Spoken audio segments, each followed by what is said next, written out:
हे hello guys, मैं Prince Sharma और आज हम बात करने वाले हैं बेसिकली अकेलापन के बारे में। ठीक है, तो बेसिकली जो अकेलापन होता है, हम टीनेजर्स कुछ ज़्यादा ही अकेला हो जाते हैं इस एज में। ठीक है, अकेला होने का वजह भी है। ठीक है, क्योंकि पेरेंट्स से दूरियाँ बढ़ जाता है थोड़ा सा। ठीक है, हम अपने माँ बाप से अच्छे से बात नहीं कर पाते हैं, ना ही घर में किसी अच्छे से बात कर पाते हैं।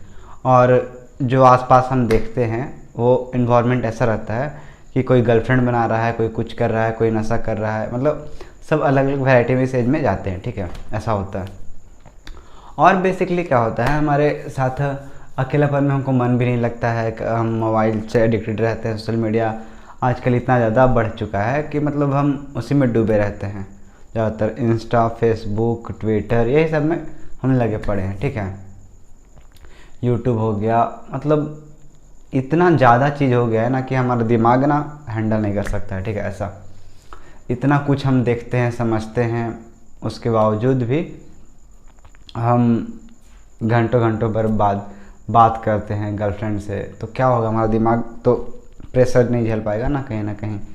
तो कहीं ना कहीं हमारा कुछ वैसा हम समझ नहीं पाते हैं, अंडरस्टैंडिंग नहीं डेवलप हो पाता है हमारा इसी कारण से। ठीक है, तो अकेलापन का बेसिकली हमको लगता है 3 रूप होता है। ठीक है, एक अकेलापन होता है फर्स्ट में, जो अकेलापन बहुत ख़राब है, निगेटिव है। ठीक है, उसमें ऐसा होता है कि हम अकेले होते हैं। ठीक है, लेकिन हमको पूरा फिजिकल वर्ल्ड का याद आता है। ठीक है, जैसे जो है ना वो भौतिक मतलब जगत से, जिसको बोलते हैं फिजिकल वर्ल्ड से, वो कनेक्टेड है। ठीक है, जैसे हम तो यहाँ पे बैठे हैं, ठीक है, लेकिन हमको किसी और का याद आ रहा है, वो क्या हो गया, अकेलापन। एक ठीक हो गया, ये हो गया अकेलापन। ठीक है, दूसरा क्या होता है, एकांत। एकांत में आपको मज़ा आता है। ठीक है, एकांत बेसिकली हमको लगता है अच्छा होता है, किसके कंपैरेटिवली, इसके अकेलापन के।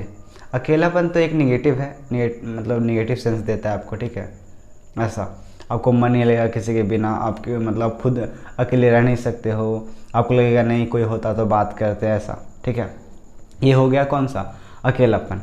सेकंड क्या हो गया, एकांत। एकांत में आपको मज़ा आने लगता है। ठीक है, क्या होता है, आपको एकांत में मज़ा आने लगता है। ठीक है, और आप खुद में खुश रहते हो, मतलब बहुत मज़ा आता है अकेले में, ऐसा होता है। ठीक है, और एकांत में क्या होता है, मतलब एकांत में ये होता है कि आप फिजिकल वर्ड से कोई इफेक्ट नहीं होते हो। ठीक है, आप खुद में ही रहते हो एकांत में। ठीक है, एकांत में आपको खुशी मिलती है। और थर्ड क्या है, कैवल्य। कैवल्य में एक ऐसा स्टेट है, वो मतलब हमारे ही एक ऐसा स्टेट है ना कि वहाँ पे ना तो हम बचते हैं, मतलब जैसे अभी हम जिससे पढ़ रहे हैं, ठीक है, फिर जो भी कुछ कर रहे हैं, ठीक है, तो वो भी नहीं बचता है, और ना ही तो कोई और जगत जैसे फिजिकल वर्ल्ड बचता है। ठीक है, वो भी नहीं बचता है। तो वो हो गया क्या, वो हो गया कैवल्य। ये एक सुपर स्टेट है। ठीक है, अकेलापन का। ये अगर आपको मतलब ये अगर आप अचीव कर लिए, ठीक है, तो आपको मतलब जीने का एक जीवन के साथ बहाव है ना, आप जीवन के साथ बह सकते हैं, लय से बह सकते हैं। ठीक है, जीवन के बहाव में बह सकते हैं।